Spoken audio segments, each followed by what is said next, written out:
Iran Israel যুদ্ধের মধ্যে উত্তর কোরিয়া ক্ষেপণাস্ত্রের পরীক্ষা চালিয়েছে। ইরানের পাল্টা হামলায় ধ্বংসস্তূপে মার্কিন ঘাঁটি।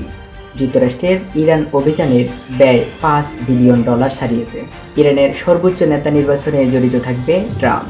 গেল বছরের শেষেই আয়াতুল্লাহ খামেনির হত্যার সিদ্ধান্ত নিল ইসরায়েল। কুর্দি বাহিনীকে অস্ত্র দেওয়ার পরিকল্পনা যুক্তরাষ্ট্রের। প্রথম 100 ঘন্টায় ব্যয় $370 কোটি যুক্তরাষ্ট্রের। ট্রাম্পকে ঘিরে প্রার্থনায় মার্কিন প্রভাবশালী ধর্মগুরুরা। ইসরায়েলের অর্থ ভাণ্ডারে টানটান উত্তেজনা। ফলস ফ্ল্যাগ অপারেশন চালিয়েছে ইসরায়েল।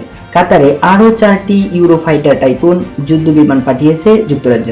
ঈদযাত্রায় ভোগান্তিতে সাধারণ মানুষ। পূর্বের তুলনায় অর্ধেকে নেমে এসেছে ট্রেন।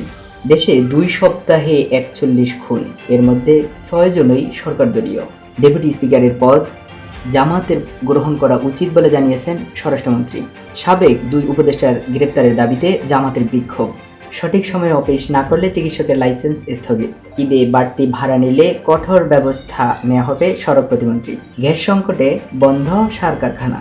সিলেটে ইট লুটপাটে গ্রেপ্তার 6, সাথে জামাত নেতা।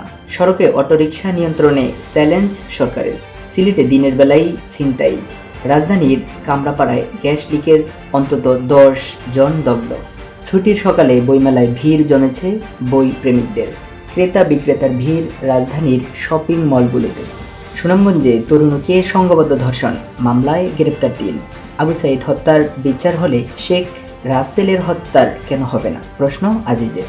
জালিয়াতির মাধ্যমে অর্থ আত্মসাতের অভিযোগ পিআইবির বিরুদ্ধে। পহেলা বৈশাখ থেকে সরকার কর্তৃক কৃষি কার্ড বিতরণ করা শুরু হবে বলে জানিয়েছেন রাষ্ট্রপতি। টঙ্গী বাজার মার্কেটে আগুন, পুড়ে ছাই 10 দোকান। ইউটিউব চ্যাট জিপিটি দেখে জাল নোট তৈরি যুবকের। স্ত্রী সন্তানের প্রাণ নিয়ে নিজেই নিজের জীবন নেওয়ার চেষ্টা। নতুন রাষ্ট্র কাঠামোর পক্ষে বলে জানিয়েছেন এনসিপি প্রধান মুখ্য সংগঠক আখতারুজ্জামান। কৃষি ঋণ মওকুফে আত্মপ্রকাশ রাষ্ট্রপতির। ইরান যুদ্ধের প্রভাবে যুক্তরাষ্ট্রে অস্থির তেলের বাজার।